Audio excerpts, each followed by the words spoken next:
എന്താ മുഖത്തൊരു പാട്ടം? അണ്ണാൻ ചപ്പിയതായിരിക്കും. അത് അവിടെ കുറെ ചെക്കന്മാര് മൊബൈലിൽ ഞങ്ങളുടെ ഫോട്ടോ എടുത്തു. അത് ചോദിക്കാൻ ചെയ്യുന്നതിന് ഒരുത്തൻ കാവയുടെ കൈ പിടിച്ച് ഞെരിച്ചു. ആശാനെ ഇവൻ വന്നാ ഫോൺ മേടിച്ചെന്ന് ഇവൻ എന്ത് കൊടുക്കും? എന്ത് കൊടുക്കാനാ? ഇവൻ കുറെ നാളായല്ലേ കുട്ടിയുടെ പിന്നാലെ നടക്കണേ. ഇവനെ ഇഷ്ടമാണെന്ന് പറ മോളെ, അതിനെന്തിനാ അത്ര മടി? അങ്ങനെയാണെങ്കിൽ ഞങ്ങൾ വാങ്ങിച്ചു തരാം. അത് ശരിയാവില്ല, അല്ലാണ്ട് മേടിച്ചാൽ മതി. പിന്നെ ഒന്ന് പോയി വേറെ ആളെ നോക്ക്. വാടാ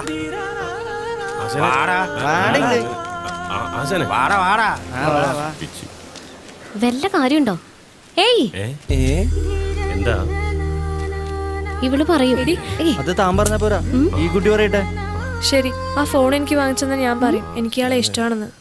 ആശാനെ എന്നാ പിന്നെ വാ.